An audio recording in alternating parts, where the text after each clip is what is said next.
قصة الغراب مع ابني آدم قابيل وهابيل. قال الله تعالى: فبعث الله غرابا يبحث في الأرض ليريه كيف يواري سوءة أخيه، قال يا ويلتى أعجزت أن أكون مثل هذا الغراب فأواري سوءة أخي، فأصبح من النادمين.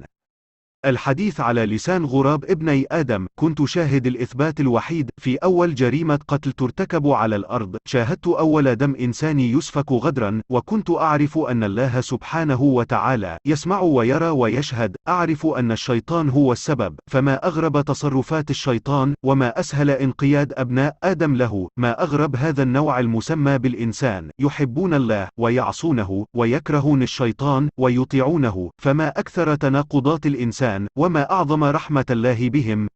كانت الأرض في حالة سلام عظيم قبل هبوط الإنسان فوقها. كان بكاء آدم وحواء على الأرض مشهدا مؤثرا للغاية. عرفت من صوت الدموع قدر الذنب ومعنى العصيان وصدق التوبة. كانت دعوتهما معا لله: ربنا ظلمنا أنفسنا، وإن لم تغفر لنا وترحمنا لنكونن من الخاسرين. وضعت حواء أول بطن لها، وكانت تضع في البطن الواحد ولدا وبنتا، وفي البطن الثاني ولدا وبنتا، وكان ولد البطن الأول يحل له بنت البطن الثانية. ولدت حواء قابيل وأخته إقليما، وولدت هابيل وأخته ليوثا. كبر الإخوة معا. كان أحد الأخوين رقيقا، ويبدو الثاني قاسيا. كان قابيل لا يشبه هابيل، وكانت إقليما شقيقة قابيل أجمل من ليوثا ولا تشبهها. كان قابيل أقسى من هابيل، وكان المفروض أن يتزوج هابيل من إقليما ويتزوج قابيل من ليوثا. رفض قابيل وصرخ قائلا: وقد كان الشيطان يقف وراء كلماته، أنا خيرا من هابيل، لن أتزوج ليوثا، سأتزوج إقليما، كانت معي في بطن واحدة وأنا أولى بها. أفهمه آدم أن أخته لا تحل له، ورفض قابيل أن يتزحزح عن موقفه. قال آدم لابنيه: ليقرب كل منكما قربانا إلى الله، ومن يتقبل الله منه قربانه كان على الحق.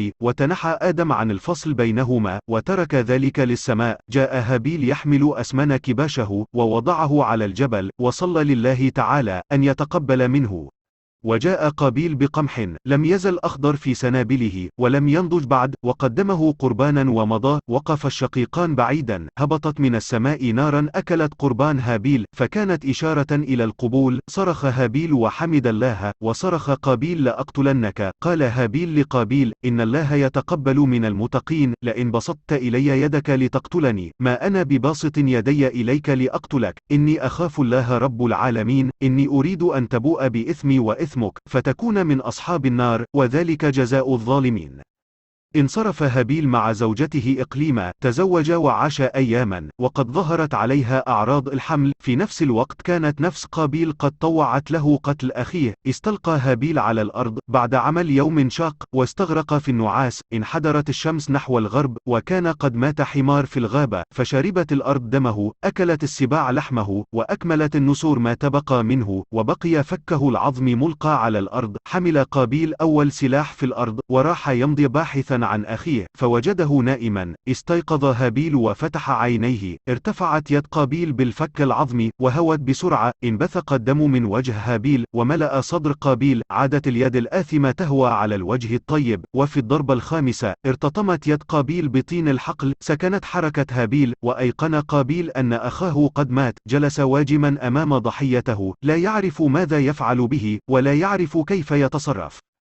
وكان لنا معشر الغربان قوانيننا الخاصة بنا، فحين يغتصب أحد الغربان عش الآخر، أو يتعدى على طعامه، أو يحاول اغتصاب أنثى غراب آخر، فيتم الاقتصاص منه. وقد كان بيننا غراب حكم عليه بالقتل، ونفذ فيه الحكم، وقد وكلت بأن أحمله لدفنه في مكان بعيد. لم أكن أنوي وأنا أحمل الغراب القتيل بمنقاري أن أتجه نحو قابيل، لكن أمر جليل يعلو على إدراكي ويوجه أجنحتي. أمرني به أحد من الملائكة الكرام: أيها الغراب، إن الله تبارك وتعالى يبعثك لتري ابن آدم كيف يواري سوءة أخيه. هبطت على الفور بحملي أمام قابيل، ووضعت الغراب الميت أمامي.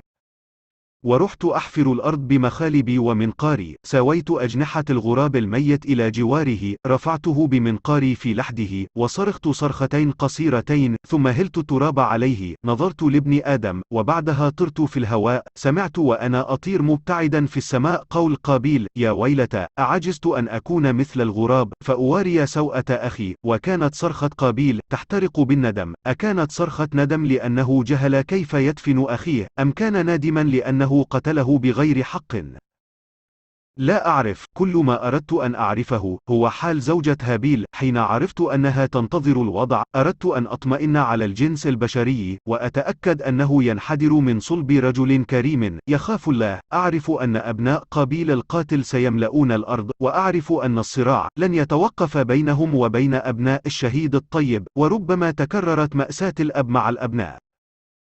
واتل عليهم نبأ ابني آدم بالحق إذ قربا قربانا فتقبل من أحدهما ولم يتقبل من الآخر قال لأقتلنك قال إنما يتقبل الله من المتقين. لئن بسطت إلي يدك لتقتلني ما أنا بباسط يدي إليك لأقتلك إني أخاف الله رب العالمين. إني أريد أن تبوء بإثمي وإثمك فتكون من أصحاب النار وذلك جزاء الظالمين. فطوعت له نفسه قتل أخيه فقتله فأصبح من الخاسرين. فبعث الله غرابا يبحث في الأرض ليريه كيف يواري سوءة أخيه قال يا ويلتى أعجزت أن أكون مثل هذا الغراب فأواري سوءة أخي فأصبح من النادمين.